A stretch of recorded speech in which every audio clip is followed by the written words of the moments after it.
ಮುಖ್ಯಮಂತ್ರಿ ಸಿದ್ದರಾಮಯ್ಯ ಇಂದು ತುಮಕೂರು ಜಿಲ್ಲೆ ಪಾವಗಡ ತಾಲೂಕಿಗೆ ಭೇಟಿ ನೀಡಲಿದ್ದು ಸೋಲಾರ್ ಪಾರ್ಕ್ ವಿಸ್ತರಣೆ ಕಾಮಗಾರಿಗೆ ಚಾಲನೆ ಹಾಗೂ ತುಂಗಭದ್ರಾ ಕುಡಿಯುವ ನೀರಿನ ಯೋಜನೆ ಲೋಕಾರ್ಪಣೆ ಸೇರಿದಂತೆ ಹಲವು ಅಭಿವೃದ್ಧಿ ಕಾಮಗಾರಿಗಳಿಗೆ ಚಾಲನೆ ನೀಡಲಿದ್ದಾರೆ.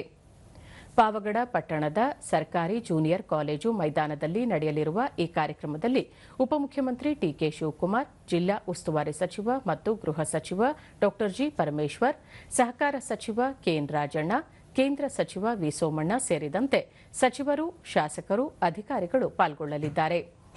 ತುಂಗಭದ್ರಾ ಜಲಾಶಯದಿಂದ ಪೈಪ್ಲೈನ್ ಮೂಲಕ ಶುದ್ಧ ಕುಡಿಯುವ ನೀರು ಹರಿಸುವ ಯೋಜನೆ ಅನುಷ್ಠಾನದಿಂದ ತುಮಕೂರು, ಚಿತ್ರದುರ್ಗ ಮತ್ತು ವಿಜಯನಗರ ಈ 3 ಜಿಲ್ಲೆಗಳ 1,161 ಹಳ್ಳಿಗಳಿಗೆ ಶುದ್ಧ ಕುಡಿಯುವ ನೀರು ದೊರೆಯಲಿದೆ.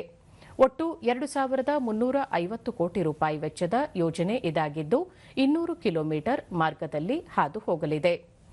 ಮತ್ತೊಂದೆಡೆ ಮುಖ್ಯಮಂತ್ರಿಯವರು ಸೋಲಾರ್ ಪಾರ್ಕ್ ವಿಸ್ತರಣೆ ಕಾಮಗಾರಿಗೂ ಚಾಲನೆ ನೀಡುವರು.